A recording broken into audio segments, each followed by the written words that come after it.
Ayan guys, nagbabalot na kami ng large. Ayan, may sealed siyang ganyan.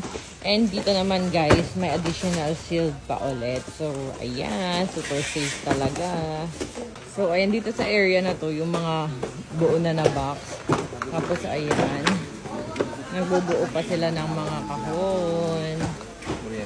Ayan, mga stuff ni Syra and stuff ko. Ayan. Daddy, smile. Ayan, si Ate Agi, nagbubuo rin siya ng box. Eto, dito naman ilalagay yung mga finished product. Ayan, sealed na yan. So, de-deliver na yan sa mga distributor. Ito pa, meron pa dito. Sealed na rin to. Ayan. O, diba?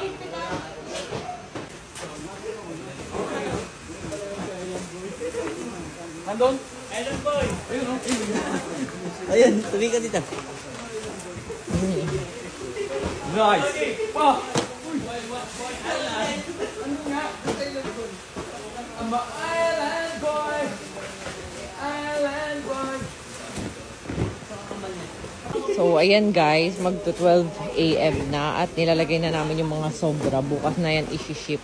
Ayan, nilalagay dito sa loob. Ito mga large Rosmar Secret parcel naman to guys. Ay, ayan, ayan mga nagawa na.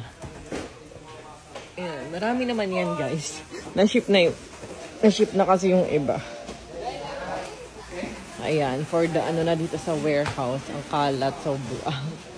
Ay, nagbabalot kasi sila. So, ayan, sa flex ko lang si Manong guard. Tingnan nyo naman guys. Guard namin yan dito, pero tingnan nyo yung ginagawa. Makikita mo talaga sa isang tao kung concern ka sa employer niya. Tingnan nyo naman guys, nagwawalis pa siya. Wala lang, na-appreciate ko lang ng sobra. Opa. Kulang daw ng plastic niya.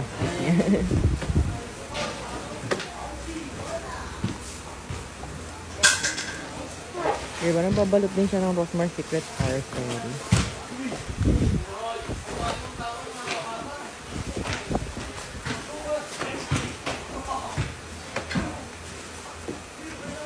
Nag-sticker pa. Thank you po yan. Ika gumawa lahat niyan. Ayan, tuwing gabi, nagpa-pack up na at naglilinis ng mga kalat-kalat. Ayan, para tomorrow is another day, malinis na ulit. At ayan, may mga naka-ready na rin na, mga naka-box na. Ayan, na-ready na mga product. Mga box yun guys. Ayan. Sa loob naman, ganito naman yung itsura. Itong mga nasa pink box, ano na to, mga ready na yan. Isi-ship na yan. Tapos ito naman, ayan, mga kung ano-ano, mga packaging. Ito, mga isi-ship na yan, yung mga nandyan. Ayan. Yan yung mga panglagay natin. For the linis na sila kasi gabi na guys, ang kalat. Yan, natanggal na namin yun nandito. Yung binibidyo ko, tapos na siya guys. Grabe. So, add to cart na kayo ng Rosmar Secret Parcel.